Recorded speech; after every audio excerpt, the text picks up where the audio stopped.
as my friend Hans Ulrich Obrist, the great curator, said, it's in the coffee sessions or the coffee breaks that sometimes brilliance happens. And meeting Jatin at unusual places, whether it is at an opening or listening to him talk about an artist like it was last evening at the Sousa film, which was being shown at Dhumimal Gallery, to know that how he has looked at art and his own practice through many lenses is what prompted me to talk about my own practice. I've been an academic for many years, teaching art history to a number of students who just came to class because they either needed a room in the university hostel or were waiting for admission to go elsewhere. But in my very long teaching experience in Panjab University, I still managed to find every year maybe a couple of wonderful students with whom I could make eye contact in class. But this was really more than a decade and a half ago. Today, a curator, a museum, a gallery, and art has not only become fashionable, but in a way quite an object of commodification. And here, I'm not talking of commodification in a negative way, because when anything enters the market, it also becomes a commodity. And then there is a demand and supply. And there is a robust demand and supply for curators, for new museums, for galleries and art. Because our country in particular is booming in its GDP. Where there is more money, art always, the production of art rises. I'm not talking only of the content, because sometimes the best art is produced in conflict. Here I'm not talking of the politics of art, but I'm talking of the production of art, which is very important for the survival of art. And the reason why I'm talking of curatorial strategies for museum displays is because museums are on the rise even in India right now. And as Siddharth just said a few minutes earlier, the JD Center is also going to open at the end of the year, which will also be a great legacy to this country of 1.4 billion. The title itself has interesting keywords for me: curator, strategy, museum, and display.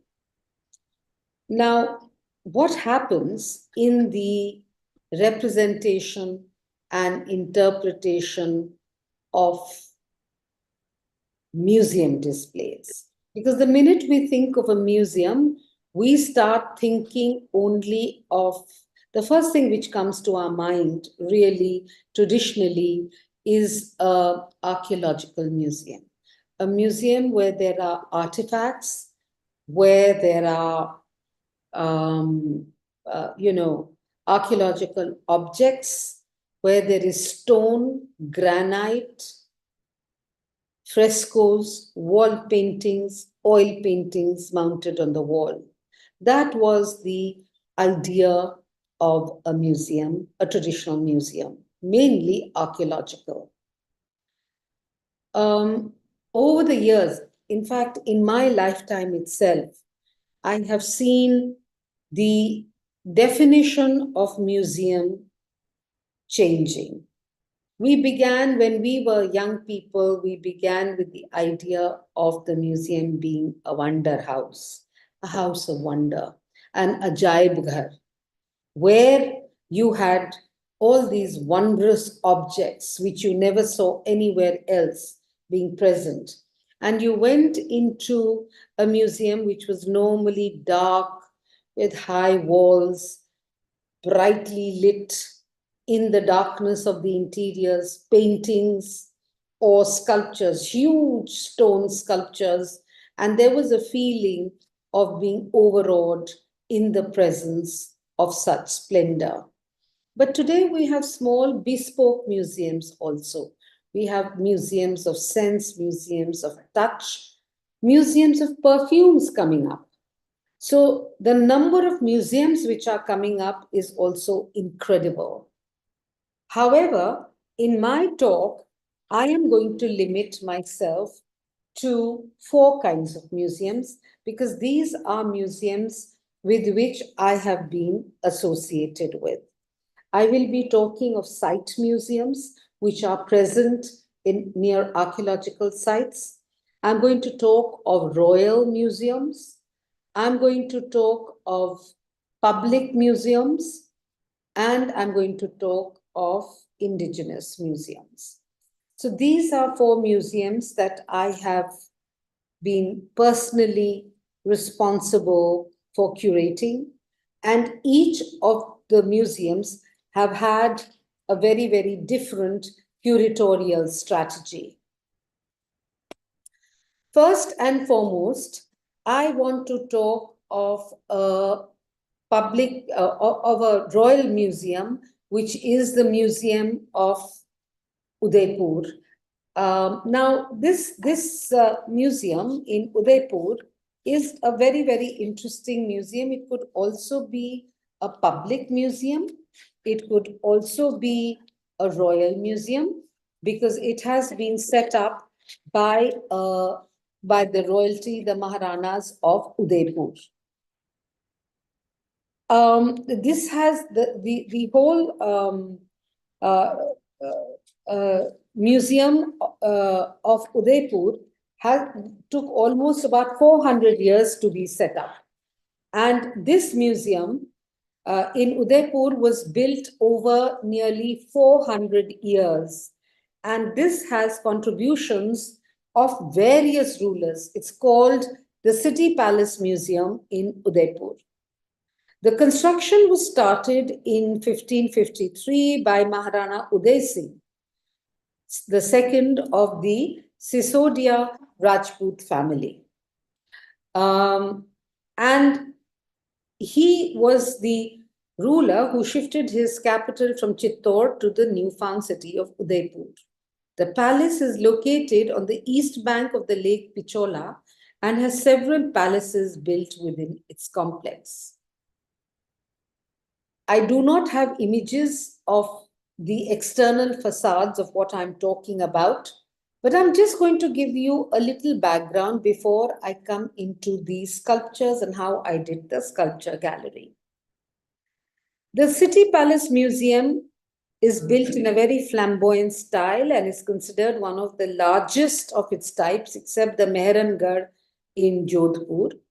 It is like Mehrangarh, it is also built on top of a hill, a fusion of the Rajasthani Rajput architecture, providing a panoramic view of the city and its surroundings. Overlooking the Lake Pichola, there are several historic monuments like the Lake Palace, Jagamandir, Jagdish Temple, Monsoon Palace, the Neemach Mata Temple, all in the vicinity of the palace complex, nestled within the Aravalli mountain range. These landmarks are also associated with popular culture. The city palace has a lot to offer as heritage sites and museums of the 21st century. And what this whole place of the city palace was, it was like a cultural hub with new definitions. In the palace, it continues to celebrate the rich history and culture and engages people as a museum. As a historical site, too, it has transformed with this change in context from a palace to a palace museum. And as a museum, the art which was once restricted to a few people, it is now viewable to all. The Udaipur Palace Museum has lots of things, lots of galleries. I'll just tell you a few.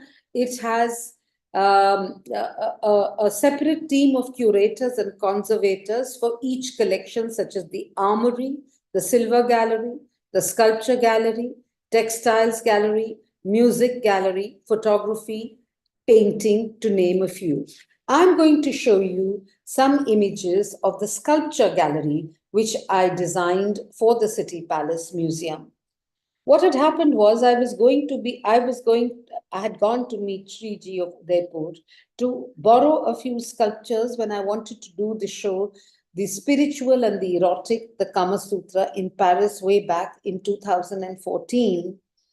And Arvind Singh Ji Mewar told me, oh, we have a lot of these sculptures which are just lying here. Could you tell us what to do with them? The sculptures were lying all over the City Palace Museum, in the terrace, some in the storehouse, which was back of beyond, which had, pigeon shit over it. There were some which were just lying, and they were all in stone. I was quite impressed at the sheer chronology of these sculptures. There were 302 sculptures which I found here, and I decided to look at them chronologically because they had been brought over the years as part of the numerous invasions which had happened in Udaipur. They were brought by the village people, by the local people to the Maharana for safekeeping. And over the years, in Udaipur, the Maharana is also known as the custodian. He is not the ruler. They always say it is custodianship in Udaipur. So as the custodian of Udaipur, he kept all these sculptures. And what I found were sculptures right from the 3rd century of the Christian era to the 20th century. 302 sculptures were available. And what I felt, here are two of these sculptures that you can see. These are made in the medieval period. Here is another sculpture of Vishnu and Lakshmi. This is from the temple sites, from fragments of architectural remains of temples which was plundered. This is one of the most beautiful kind of Yakshi figure, the feminine figure, which was found a lot in medieval temple brackets and fragments. You see her here completely in a classical kind of representation with large breasts, nipped in waist, childbearing hips, completely with a S shape to her figure, in a tribhanga, with beautiful hair and jewelry, typical of the period, with a kamaraband. Face is absolutely damaged, as we see happened with a lot of sculptures. And this, I think we'll just go back to that picture, because I'll just finish telling you about how I place these sculptures. What I realized is, how do I deal with 302 sculptures of varying shapes and sizes? I have space of only 3 rooms where I can put these sculptures. And what do I do with the variety of sculptures I had? So the curatorial strategy which I took was first to have a film being made, which was made by the Nottingham Trent University. A professor came from there, and an Indian artist, Dr. Mandakini Devi. They went to all the places from where the sculptures were found, shot those spaces, gave context to from where the geographical location was, giving a context to the sculptures, interviews with Sriji, and also showing small samples. It was literally, the film was like an orientation film to the historical lineage of these sculptures from the 3rd century to the 20th century. So there was thematically, it was done very, very thematically, because to put 302 sculptures in 3 rooms, one needed a kind of literally taking the best pieces and giving a story or a theme to these. So the first was where the different gods were found. The second was the gallery of the Devanganas, or the Shalabhanjikas, or the feminine forms, which were found a lot. The third were of emblems and icons, and the last were of animal figures. Yet a lot of sculptures, I could only accommodate about 30 sculptures inside. There were 302. So what I did is I took the veranda, which was going around all the other galleries, and I put sculptures out again thematically, including the entrance, the slope going up to the palace area where the museum was. I put the sculptures outside. I made a huge sculptural kind of courtyard for these sculptures, because these are all stone sculptures. They are used to the natural air and rain, and they are used to the natural elements, and so they are still there. And the good thing is, it's almost like a visible storage. You see all the 302 sculptures inside the gallery and outside, literally like guardians taking you up to the uh, City Palace Museum. Next to the sculpture gallery is the music gallery, more formal space where the music and musical instruments are put together in vitrines and glass cases which cannot be caught. It is, so you see a lot of collection of a personal royal dynasty and their tastes in this uh, uh, gallery, which is of music. The other royal museum that I had curated, which is known as the Prachin Museum in Bikaner. Now, the Bikaner Museum is, as you can see, this is what the building looks like in red sandstone, very much like an Art Deco building of the turn of the century, 20th century, made in red sandstone. A lot of material was found here. It was very badly put around. There was no curatorial thought which had gone into it.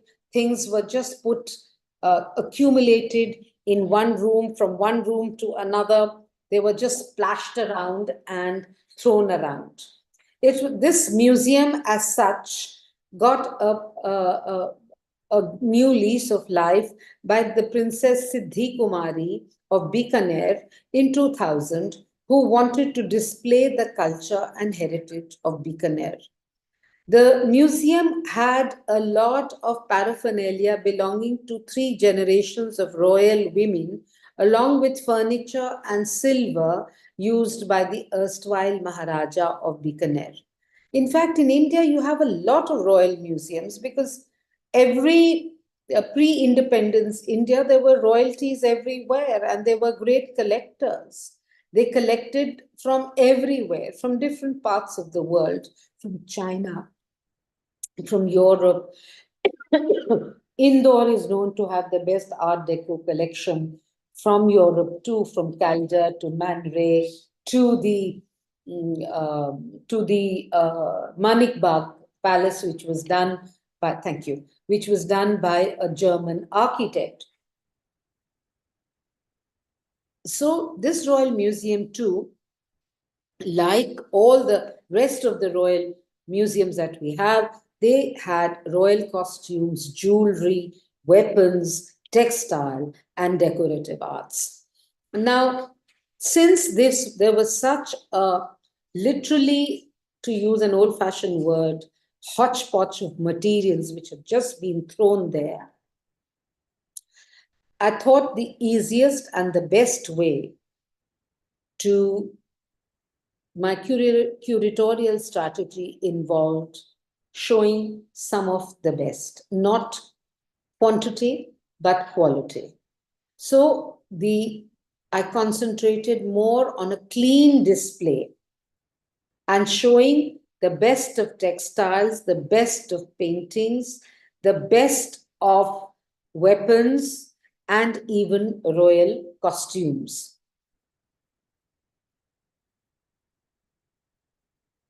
Now, yeah, I just want to show you how I put their paintings on display. The paintings of Bikaner are quite unusual, and these paintings actually have a lot of Muslim influence because they brought in a lot of Usta art. Actually, the Usta artists of Bikaner are quite important. The Ustas were trained in stone carving, stucco work, and embellishment of camel hide oil bottles. So while the Usta art was shown in different ways, the paintings also saw what we see in these paintings. Do you think we could zero down? Can we focus on any one so that uh, it can be seen? We see that this was a confluence of indigenous traditions, of European traditions, and the establishment of colonial rule in India. This is seen in a very interesting way. The Bikaneri paintings are very different to, they have their own style and they are different to Mewar, they are different to Marwar painting, Mewar and Marwar being one of the kind. And what we see here is in all these paintings, there was the set of paintings had text and image to them. And I thought it would be nice to bring about a different vibrancy on the walls. So I got the walls painted a haldi yellow color where the vibrancy of the artworks could be heightened with the vibrant color because they were all badly framed. They were lying in, I mean, really, it was very depressing to see how they had been just, scuttled away in one corner. And I brought in a modern look to it, again, thematically, which was brought into Bikaner. Because royal museums have a very distinct kind of taste depending on the ruler who was collecting the art. So, to put it together and string it together in a composite, organic way, curatorially, I think it is better to follow a traditional policy here. Since this museum I had curated about almost 10 years ago, where technology had not come in, I did not use much of technology, but just cleaned up the space, placed a lot of importance on captions. I believe that museums are storehouses of knowledge. They are actually laboratory of ideas. The visitor experience is very important in a museum. So when you go into a museum, because there are many artists, contemporary artists, who don't like to write anything, who don't like to say anything. They say that our work explains it all. Why should we talk about it? But when you go into a museum, what you see often is that there are people who want to know. The context has to be told. There has to be a timeline. There has to be a historical narrative. So when I'm doing museum displays for traditional arts, which is sculpture, painting, textiles, I do like to have panels. I do not want to write an entire thesis, but I always like to give a context as to where the work came from, the context of the work, the materiality of the work, and what I'm doing more and more now, which I'll show you later, at the Patna Museum, which is still in progress, making it also bilingual, no longer using only English. Like in Bikaner, I would do it in Hindi and English. In Patna also, I would do it in Hindi and English. What is very important for me is to communicate with the visitor in a museum. In fact, now, modern museums today, digital experiences, immersive experiences, don't need you to have so much of caption writing or where the sense of touch, smell, memory, you don't need so much of uh, panel writing. explanations. But in this kind of traditional royal museums, you definitely need that. So I'm very, very cognizant of this fact, and I take a lot of time to think about the text, and I do like to write meaningful, short, easy text for people to read, so that when they start viewing a work of art, it's a very important curatorial strategy for me in a traditional or a royal museum. So this is a strategy which I use a lot in a traditional museum. Now, the next I want to show you is a site museum. Now, in a site museum, what actually is a site museum? This is very, very important. The site museum is around a archaeological site. This is a site museum I had done in Madhya Pradesh, the Sanchi. All of you know of the great Sanchi Stupa, where there is that absolute fantastic yakshi which is there on the eastern gate. So this is a museum, a site museum at Sanchi. And John Marshall, one of the great archaeologists of the time, was responsible for setting up this museum. Sanchi is also the place for a big site, a Buddhist site, because of the Sanchi Stoop. It's part of the Buddhist trail. A lot of Buddhists from Sri Lanka come here. A lot of people, when they're going right up till Patna, Nalanda, to the Buddhist sites, pass through this. So you see the prayer wheels that we put out here in the veranda. And what the site museum actually does, it's very, very different to an archaeological museum. It's very different to a royal museum. What does the site museum do? It is really a museum which is dedicated to the interpretation and preservation of a particular site or location that holds historical, cultural, or archaeological significance. Unlike traditional museums that may house collections of objects in a controlled indoor environment, site museums are often situated at or near the actual location of the site they represent. They aim to provide visitors with a more immersive and contextual understanding of the site's importance and the stories it hosts. Now, in a site museum, a location becomes very important. Preservation and conservation becomes very important. Interpretation and education is very, very important. Now, the education part is extremely important in a site museum because they also serve as educational facilities, providing interpretation services and educational programs to help visitors understand the significance of the site, the history of the site, the cultural context, the archaeological findings. So therefore, the interpretive signages have to be very important.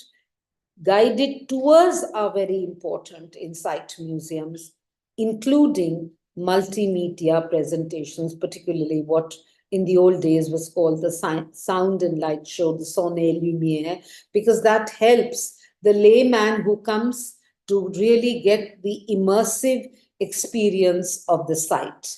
There are not so many exhibits like in traditional museums on display because they will, of course, have some indoor exhibition spaces, but mostly it is the outdoor exhibitions, the reconstructions, or interpretive traits that show the importance of sites. Now, in this museum, we also did some replicas of structures, archaeological remains, and interactive displays, which illustrated the aspects of daily life or historical events associated with the site. Now, in this, if you see, we are talking of the spread of Buddhism in Asia. So here we used a lot of, this was done about 7 years ago. We used technology, we used what do you call touch screens where you could see the whole path of Buddhism as you go in. Now, what you see is on the walls as you get into the interpretation center, we recreated images from the life of Buddha. We showed the Dhyani Buddhas on the left that you see. We show the Parinirvan of Buddha, because these are people coming as a kind of a reverence to the Sanchi Stoop. So this is the many important events from the life of Buddha which were painted in the fresco style as was done in Ajanta. Now this was from my end a deliberate curatorial strategy that when you enter the interpretive museum, after touching the prayer wheels, so you are already into this Buddhist kind of journey of touching the prayer wheels, then you get into, it's almost like a cave-like experience that you are immersed in the lives and teachings of Buddha. Now, this is how you enter this. The minute you get in, there's a person waiting to greet you, the people tree, there's a contemporary interpretation, and through that wall, through the door, you see the entrance point where like almost like a wall, different walls which are made, which have got scenes from the life of Buddha.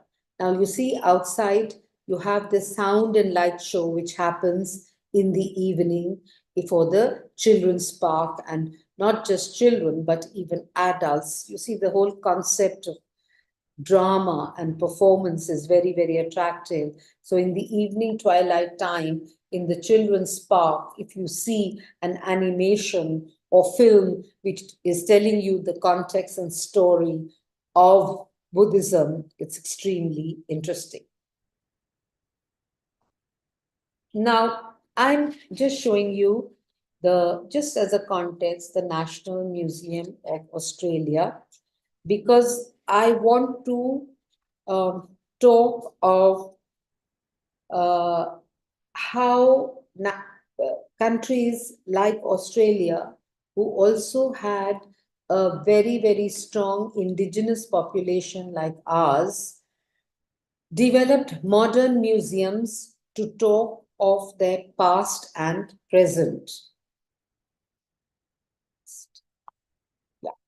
So from that, we come to a public museum like Bihar. Now, Bihar has done an incredible museum. The chief minister there, Sri Nitish Kumar, with his able lieutenant, who was the chief secretary then and is now the director general of the Bihar and Patna Museum, Sri Anjani Kumar Singh, really created history by making a brand new museum in the ancient city of Patna. Patna, which has so many layers and layers of history, because from Patliputra to Patna, there are so many layers of history. Bihar was the first place where the first republic was established. The Rupaya was established. It had Nalanda. It is plural. It has Hinduism, Jainism, Sikhism, Buddhism, and Islam. It is truly plural in many, many ways. But the museum which was set up here in Patna, it's also known as the bridge to the past or the gateway to the future. This is the way it is known, bridge to the past and gateway to the future. This is the key word or the catchword for the Bihar Museum in Patna. You know, Bihar had a lot of wonderful artifacts, and in the old days, it combined parts of Orissa, parts of what is today Jharkhand, and was carved out from the Bengal presidency in 1912, with its capital in Patna. The Patna Museum was established in 1917 to preserve the antiquities found in the state in their natural surroundings. And also, it was to present a visual history of the region and projects, and also to project its artistic and cultural heritage. What we see here in this particular modern building over many hectares along Patna's Nehru Path, which was known as Bailey Road earlier. It was created in a this is an iconic building because was created with extensive cantilevers and complex geometries, very different to what the old colonial building of the Patna Museum was. What we see here is that it actually has a campus with each zone, which has an education zone, exhibition zone, administration zone, and a very distinct and recognizable forms within the complex. Created by the Japanese architect Fumihoko Maki, it was done through a call of applications. We see that it is almost as if they are connecting cloisters with deeply recessed openings and modern variations of traditional jali screens. These jali screens allow natural light to enter while shielding the places from heat, providing relief from the vast black box exhibition spaces. And there was a huge amount of spatial depth and layering. And the Japanese concept of oku was used here, which is really about private, intimate, and deep spaces, exalted and sacred spaces, deeply profound. And all this culminated in the meditative Buddha courtyard. Now, what you see here is a lot of use on the left side of the photo. You will see a lot of cotton steel which is used. This steel is earthy brown, red-brown coloration. It contrasts with the surrounding greenery, and the steel symbolizing India's historical achievements in metallurgy and its current prominence within the international steel industry, for which Bihar's rich natural resources have played a critical role. Now, the cotton steel was offset with Indian granite and sandstone and terracotta, which gave a connection to Bihar's past, and the future was with glass finishes. Now, this advantage or this elongated site in Patna provided a chained group form with heterogeneous elements which were effectively linked to outdoor courts, plazas, and cloisters in a single complex. Now, I'm just going to show you some galleries of the Bihar Museum. In this, I only worked as a curator for the Museum Biennale, but I kept all this in mind. I'm just giving you an introduction to this. I have nothing to do with the curation of the Bihar Museum, but I wanted to show you the plural culture, the orientation gallery, the children's gallery, which is seen in this, which led me and gave me great ideas to curate the Museum Biennale, which had to be about Bihar, India, and the world. Because to understand North India, you have to understand Bihar. Bihar with its great diaspora, Bihar with its great kind of art which is very much present within it, the rich content, and the cross-cultural disciplines which happen because of these cross-cultural dialogues through the artistic production and cultural orientation. And the Bihar Museum Biennale emerged from the objects which were all present here. Here there is a beautiful Venugopal, the fabulous Didargan Jakshi, which I had to show, and an element from the Diaspora Gallery where marigolds, which become the icon of Bihar, showing the great movement out of Bihar to the rest of the world. Now, I'm going to be now ending with this Canadian Museum of History and the Kanha Museum, which I want to show you. The Canadian Museum of History is an extraordinary building, and I was really fascinated to see it last year when I went there, to see what is actual remorse. And this remorse is seen in the way the art of the First Nations is shown in Canada, in Ottawa, made by Douglas Cardinal. The building literally was made of the stone which was pulled out of the sea, and you can see marks of fossils in some of them. This was the Canadian Museum, and with this, now I'm coming straight to show you a museum of Indigenous art, which I did for a private individual. I mean, here there can be two things for this museum. It can be a private museum also and an Indigenous museum. It is a museum which is in Singhinava, which is today in Chhattisgarh. It is near a tiger sanctuary. It is in Kanha. No, I think it's in Madhya Pradesh. This is not in Chhattisgarh. The Kanha Museum is known as the Kanha Museum of Life and Art. And here, the curatorial strategies I used was all local and vernacular. I used a lot of materials from the local Baiga and Gond community, which lives around the area. It's a small, very intimate space. So I showed the cooking vessels. This is a totem pole, which is, of course, made by Naresh Kapuria of Delhi, but it goes very well because it has the bells and the sounds and a very primitive aspect to this totem pole.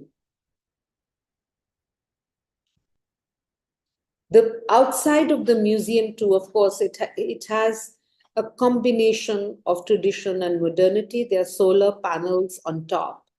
And on the outside of the museum wall space is the life. There's a maua tree which is dominating it, created by the local craftspersons of the space, designed by Abaxial architect Suparna Bhalla and her team. And here you see a totem pole which stands outside, literally like a pillar calling you to come nearer and look at the artifacts inside. Inside the museum, you will see the entry point. It's very simple. You see the work of the local craftsmen. The museum and the property is owned by Tulika Kedia, who is a great patron of the art of Chhattisgarh and Madhya Pradesh, and also is a great collector. So she has shown her own collection inside the museum, in this very, very bespoke museum. So when people come to one of the things in the museum I developed was a cabinet, the curiosity, putting artworks there, the life and times of the local communities, the forest dwellers around. And what we see here when you enter the museum, you get a kind of an introduction. You literally just get your toes wet into understanding the ethos and culture of the people who stay in this area, who are known as, in the old days, as Adivasis or the tribal communities. And through their artworks, you understand their culture, and you can get your toes wet. You see their gods, the bardev, you see the instruments with which they play, the dance of their community. And here again, because a lot of people who come to the Singhi Nava Lodge to stay are foreigners who are coming into the country for the first time. So I've written texts everywhere for them to understand the context and not to look at us only through the Verrier Elvin way, but to have the insider talking about their own community in a direct language. So this is what I wanted to share. Take the thing back. I wanted to share with you a public museum, a private museum, a site museum, and two royal museums to see that how curatorial strategies have to change everywhere. Because the curator is, the word is overused these days. In the old days, the curator was also the keeper of a museum, and curating means really to keep the museum, to keep the health of the museum. It is to take care for. It comes from the Latin verb curare, which means to take care of, without getting bogged down in the debates of the appropriation of the word. It is about how you look after the health, the safety, the caring of the objects which tell their own story, and the relationship between the viewer and the object.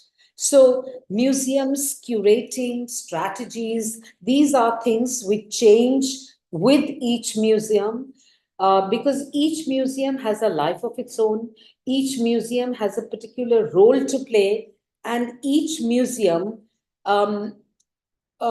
has something to offer the viewer in a very, very special way. So that's what I wanted to share. Yeah, lovely. Thank you, Alka. Wonderful. You have gathered so much of experience in the course of these years, and it's wonderful. But I think in our country, we have to rethink not just the word museum or sangrahalaya. In Bengali, when they say it's a museum, it says sangrahalaya. Jadughar, Jadughar. Like a storehouse. I think in the Western world, the word museum is relevant. In our context, our thousands of years, we lived 3, 4, 5, 6,000 years at the same time. Like when you were showing about Bihar Museum, or talking about Chhattisgarh, or about Buddhism, Jainism, etc. Like the Ardha-Magadhi language, which spreads from Bihar to Assam, Orissa, Bengal, Assam. So ours is a very unique country. You know, like National Gallery of Modern Art. It should say contemporary art. The word modern art is somehow, as an artist, I think it's not relevant. So tell me something about this, because our villages are our museums. And because the folk, tribal, classical, and contemporary art and artists are still existing. And they're partly being destroyed because of industrialization. How can we bring a harmony? That's one. And the other is, I think it should be compulsory for students to visit the museum. Then only it will be meaningful. And that's not there. In other countries, it is compulsory. Please. Thank you for your comments, Jatin, which I value greatly. You yourself have been so much uh, part of literally leaving a legacy behind. The fact that you are setting up a center for the arts, the fact that how rigorously for the last many years you have continued this Saturday talk. I value that greatly. It's not easy to do it. I hear you when you say that museums are wonder houses, jadugars, but I'm a positivist. I am seeing that, we can't leave it only to the government to make museums. There are people like you, lots of other private people are jumping into the bandwagon. I see a lovely example, one with Patna, of course, the Bihar Museum, and then with the CSMVS, which is being funded by the city of Mumbai. And it also depends a lot on who's heading it. Like Sabyasachi Mukherjee has done an incredible job of taking the museum, the CSMVS, to another level. Sometimes there are great museologists, they are great museum people, but they are not great administrators. The point is that the museum today is a very interactive space. It is, there are many museums. They're just like, for example, there is a museum of solutions happening, there is a museum of science happening, there's a museum of music happening. There is a museum, what Abhishek Poddar has done with art and photography. I think everybody is trying to make an effort, and the good thing is that more and more people are setting up museums, including Kiran Nadar's Cultural Center, which will come up. The Nita Mukesh Ambani Center, for whatever it is, creating a different kind of a hype. And I think when more and more players enter the market of museums, I mean, I was really delighted, and I will go to look up the museum which Siddharth has set up of enamel jewelry. I mean, just look at that. It can be a small museum, but there is patronage for jewelry museums in our country. We only think of the Hermitage when we think of jewelry, or the V&A, or the Cartier when they set up. But it is happening, and I'm sure with very talented and creative people, be it museum professionals like Siddharth, Sunita Shekhawat setting up incredible. I mean, I think people like this will find more and more people validating what they are doing, because it's a two-way process.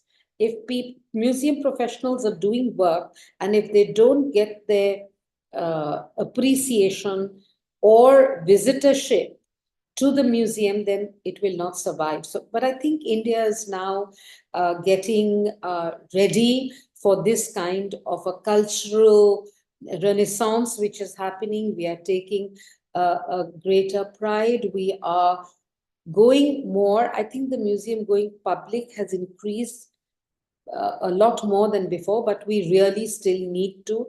And your point about taking children to a museum, that is a thing which the schools have to put it in their curriculum.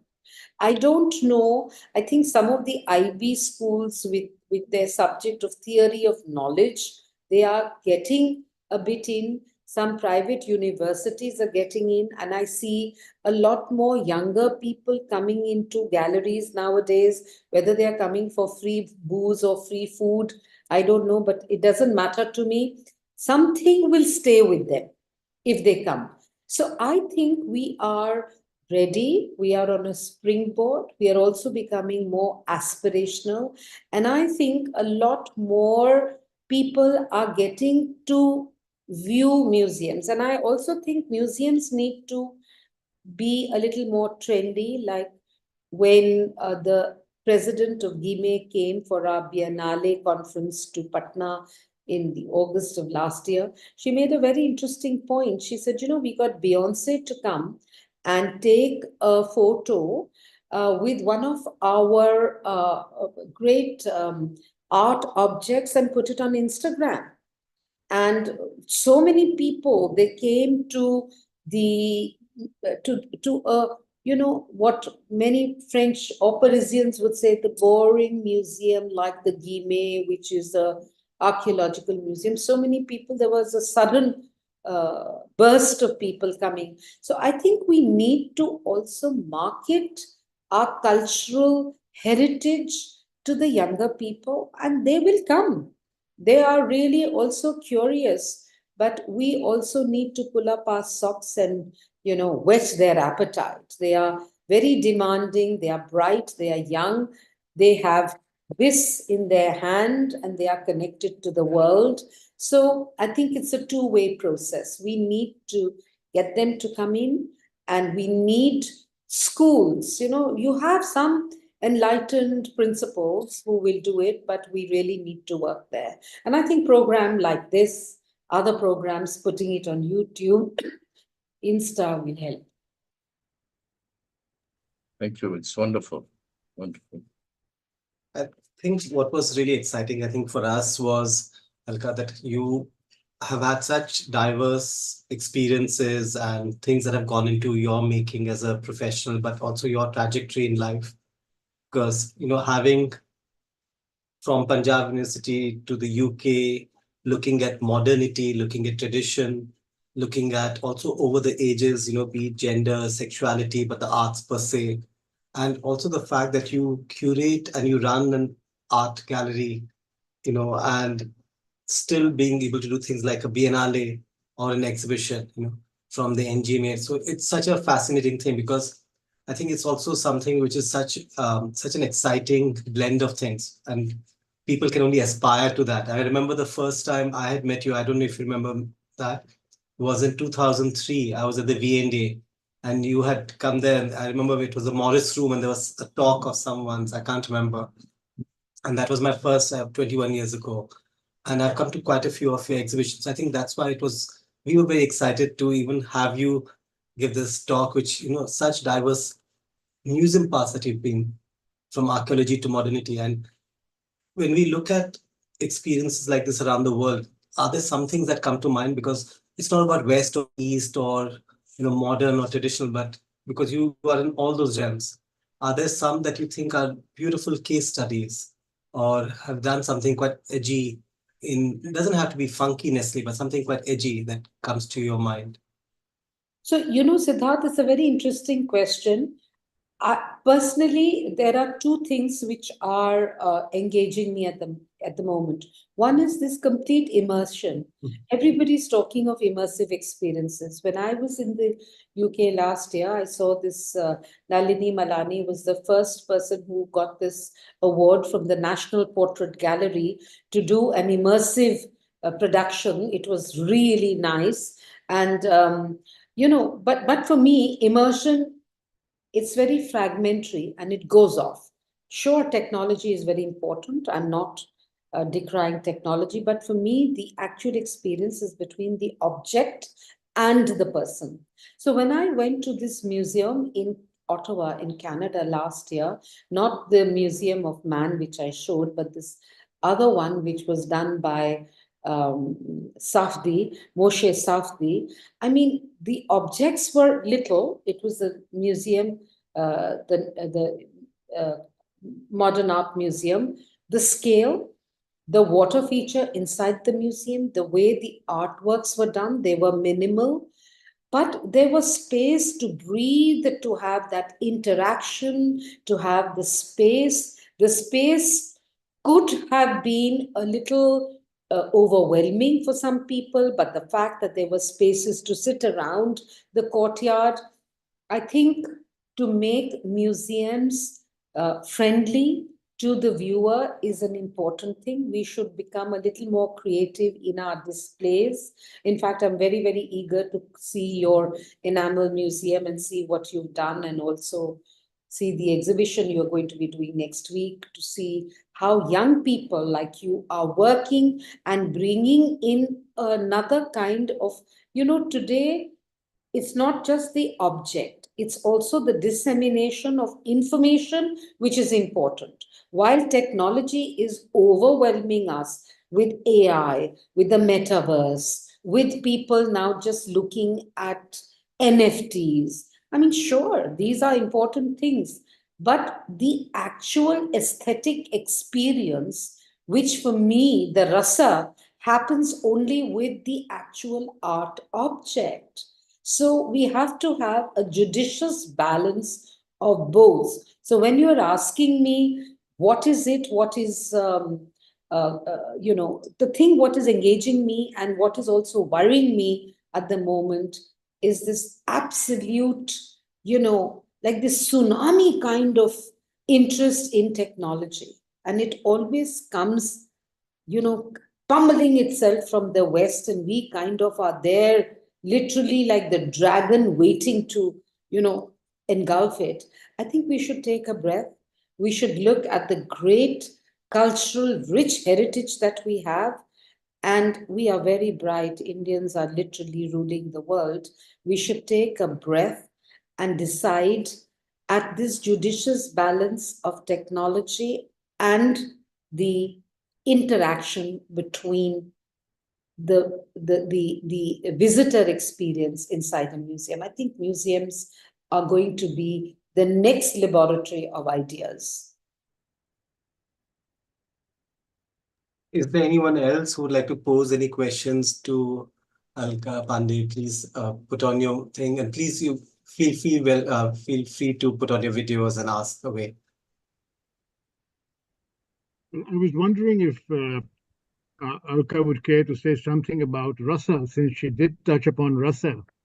I was wondering whether you can say something about where the aesthetic, the emotional, and the psychological come together.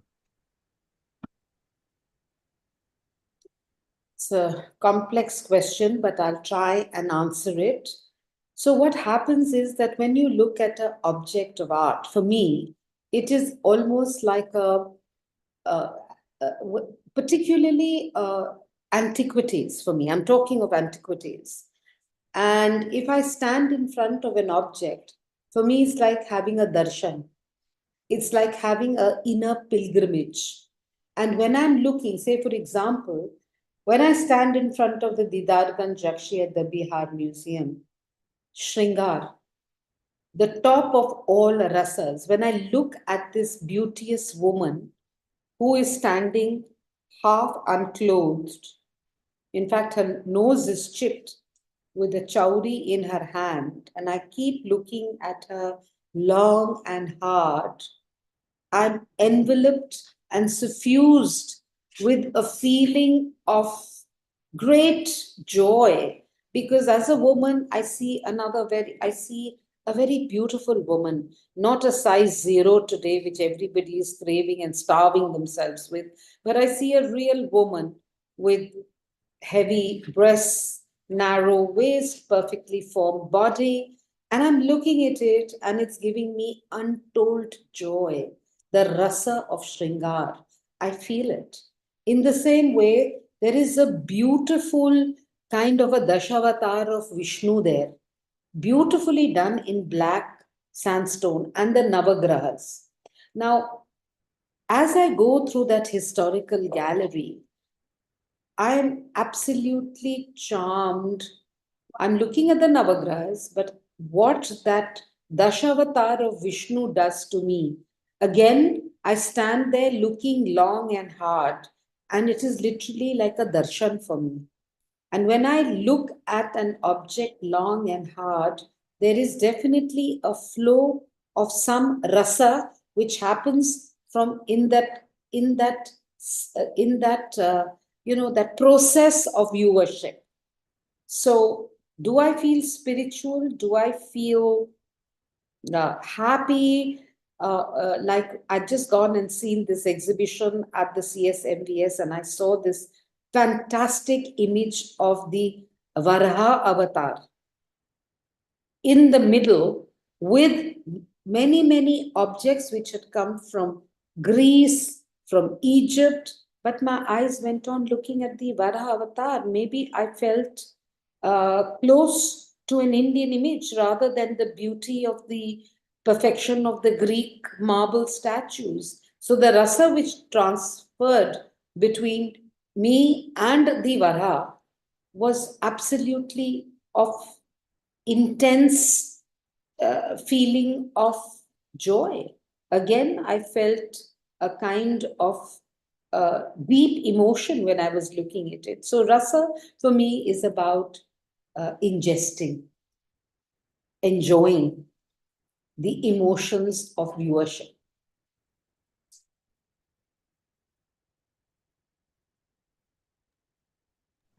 Thank you. Is there anyone else who would also like to ask any questions? Please feel free to put on your videos, and you can keep your videos on also. Till someone does, I'm going to just say that there are three museums that came to my mind when I was asking that question. And one was the Anthropology Museum in Mexico City, DF. It's such an incredible thing. And to see an anthropological museum to be like a huge national museum and that scale, and that too in Mexico, which has such a beautiful cultural heritage like ours, as one of the old civilizations, it was quite incredible. And how they made it part of the school education, people would come.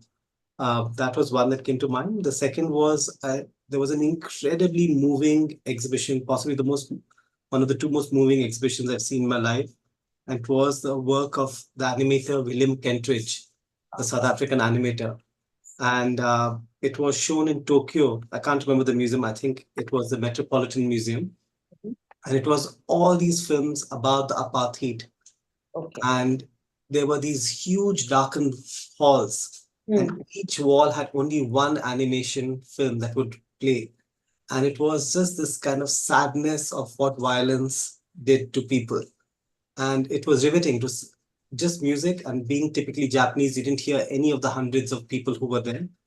And people were just transfixed. And each film ran for about 8 to 10 minutes in each of these walls. So you saw 4 films and you went from gallery to gallery like that. It was massive. I thought that was one of the most moving exhibitions, and most people came out in tears. And the one that was possibly the most moving exhibition museum I saw was the Hiroshima Museum in Hiroshima after the atom bomb. It's a very dated museum, and as a museum designer myself, I felt, oh, it's this and that, and it hasn't changed. But most people came out in tears and actually crying, and because of just this idea about what violence does to people and this madness of war. And they don't blame anyone. They don't say, oh, the Americans did this to us, or, we were barbaric, nothing. It just talks about what it does to people and what it did to Hiroshima. So I thought, even though they're very different from what we normally think of as museums, as a memorial museum, normally we are celebrating an event or a thing. Here it is actually not celebrating, but it's actually in shock and horror of what transpired. So I just thought those were the ones. Yeah. Yeah, I'll just add to that, Siddharth. I also saw last year, when with that Berlin Wall, when they've now done the thing outside, it's absolutely incredible the way they are confronting their own past. I mean, I think it takes a lot of courage to put the atrocities that you have inflicted on somebody else. It takes a lot of courage, and they've done it, and all the papers that you pull out there, and it's beautifully done in the outdoors, and it's anybody can just walk in. So things are happening. That's why I'm very, very positive that, and we all learn a lot by seeing and watching. Anyone else would like to ask questions? Otherwise, we Yeah, can hello. Yeah. Can I? Hi, Alka. This is Nandita. Hi. Sorry, I'm in Sri Lanka in the middle of nowhere, so I don't know if my Hi. It's breaking a little. work. Can you see me? Yeah. To your wonderful, insightful talk. Okay, I'm going to switch off my camera because yeah, I'm lovely switch to it see off. you, though. 1 second, sorry. Yeah. I don't know how to switch it off now, but yeah, thank you. Likewise, I just wanted to ask that, like you said, that a lot of good museums are also people driven. Depends on who's really helming it, who's really, the, whose vision it is, and CA and various other people who are running independent museums, there's always a challenge of finding good people to run museums. So because I'm assuming there are fewer institutes that actually teach how to have that vision. And with your, such an intense and such an expanded experience, have you ever thought of sort of mentoring people to, I don't know what that is, it called museum management? Is it called museum vision director? What is the role exactly called? But is there any place where museums? So museum, was that clear, or is my voice No, cutting? It came and went, but I think I've got the general drift, Nandita, and I think you've Uh-huh. raised a very, very, very relevant point. There is a great dearth of museum personnel, and Yes. like in all creative spaces all across the world, there are cartels and gatekeepers and exclusions. But if you are really good and honest with what you are doing, you will always find a leg in. But your point, to get to your point, we really need to, in our university system, have a course in museology. There is one in Baroda. There is one at the National Museum Institute here. There is something happening at the IGNCA. There is a heritage institute happening.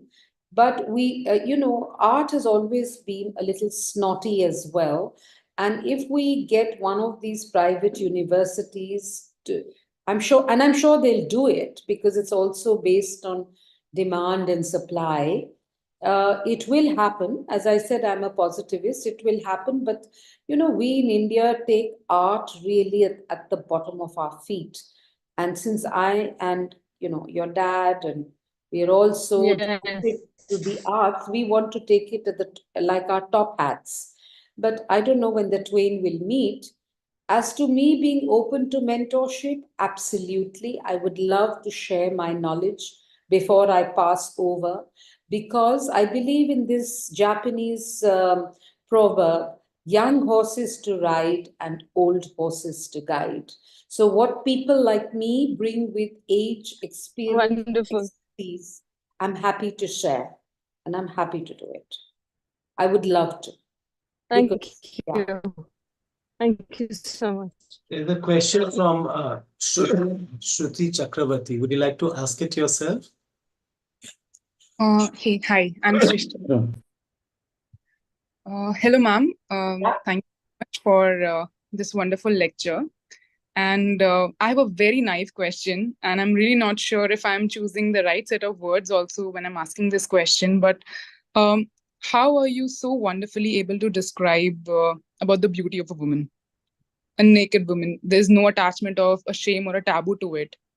How so wonderfully you are able to describe it? I'm still trying to learn and understand this thing, so I thought I should ask you that how do you do it? So, I think, Shruti, it's first to be comfortable with your own self, with your own body.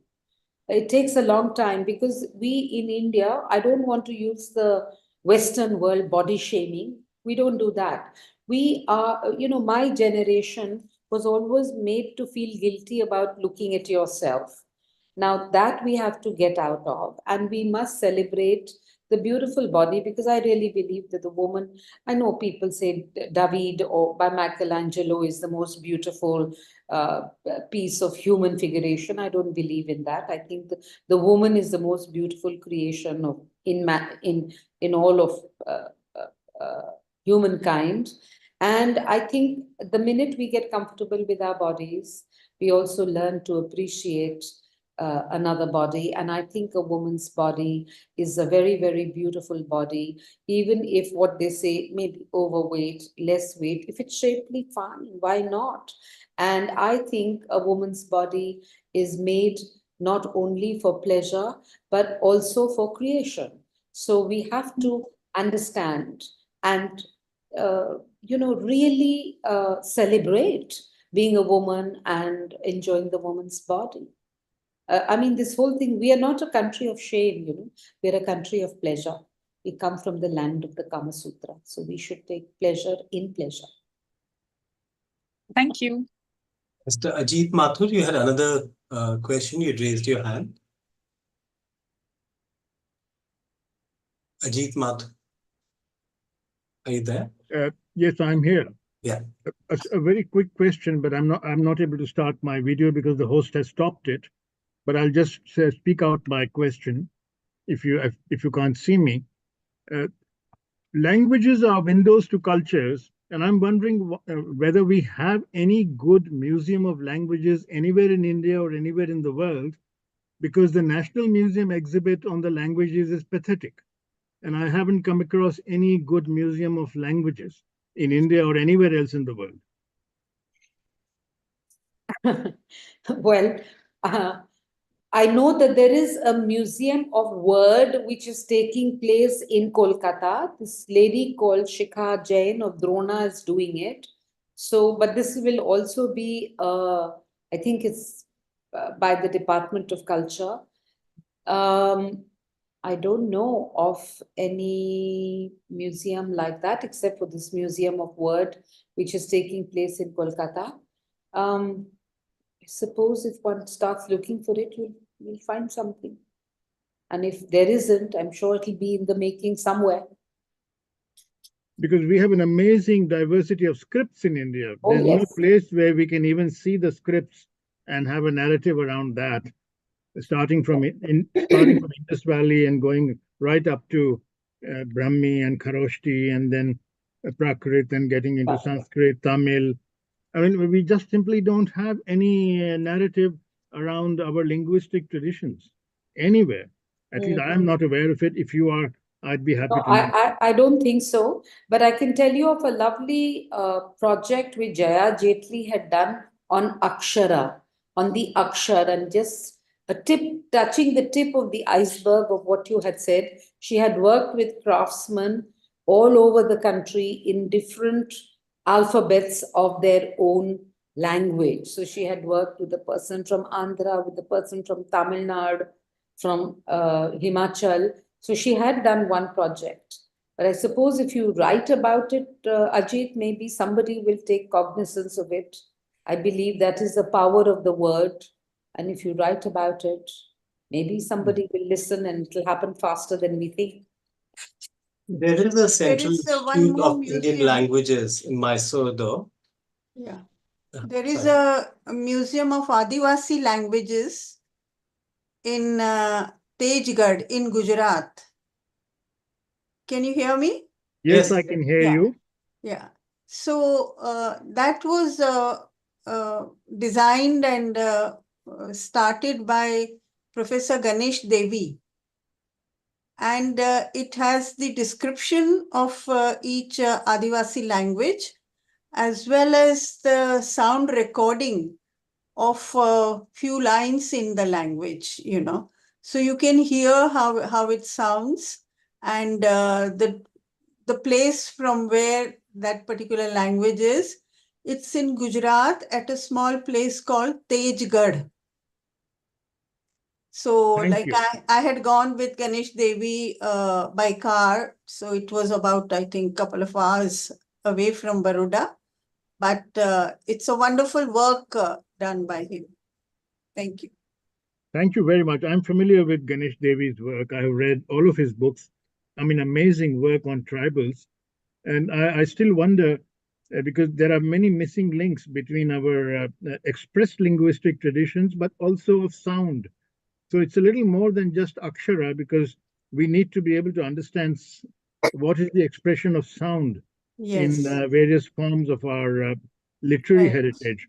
And even Ganesh Devi's work does not go that far to tell us about the symbolic use of the way in which expressions have arisen over millennia. And that's where I'm really wondering why we have neglected that part of our culture and heritage.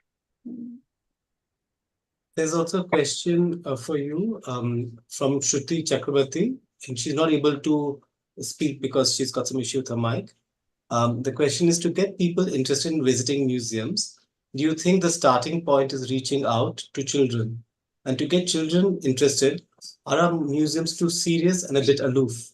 How do we make these spaces appealing and accessible to younger visitors and their families?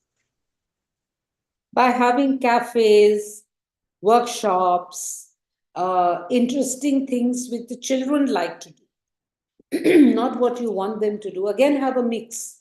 Have a nice little. I don't know. I don't know how many of them are eating burgers or pizzas today, but some of the best pizzas in town. If they go there, they'll go inside, and then you can have an exhibition which is catering more to, say, popular culture, maybe to fashion, maybe having something to do with Insta, things which the children are engaged with, and maybe ask children to curate a show in a museum and see how it goes.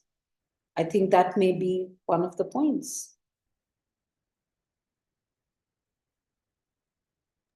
Are there any other questions? Otherwise, and any other final words from you? I've just enjoyed the session very much, and I hope we'll make a difference. Thank you very much. And thank you for joining us. And thank you, everyone. And we hope to have you all on every second Saturday hereafter. And fingers crossed, December this year, we hope to have all of you possibly physically at our center. Thank you. And thank you again very much. Thank you. Thank you. I just want to say one quick thing that all those who have joined, because we do this every second Saturday at 5 p.m. with various art scholars like Alka Pande. So if you would like to know more, then please write to contact@jdcenterofart.org. And if you want to volunteer, you want to participate in building this art center, then please do contact us. And Baba, do you want to say anything at the end about JDCA or MTA or anything as your closing remarks? Alka was saying something very special. Right. And in the passing, that is when she was talking about, for instance, Tribhangi. And another gentleman was talking about, Mr. Mathur was talking about language museum. Every school has a little auditorium and a library. 99% of the school do not have a little museum. That's one. Number two, food, language, living, clothing, all this is a part of art and culture. When this young lady earlier asked the nude and naked, all our sculptures are bare figures. They are not nude or naked. This is a wrong concept because 90% of our children haven't seen an ancient temple in our country. Because they're all in the cities, then they go and study overseas. So when you are talking about Tribhangi or Brahma Rekha in a figuration, how would anybody know what it is? Unless, but a stone carver who's making that sculpture, he knows what is a Brahma Rekha. So the language, the art form, and you're living. If you're eating in a thali with katori, then you know what a utensil is. It's a kasa, So from that, how the craft is made, the dhokra. So it's all related to living. Like Kamaladevi Chattopadhyay said very simply that the weavers of our country has survived because women wear saris, So like that. Thank you. This is fantastic. And this is the beginning of a dialogue between ourselves and everybody else. Thank you very much.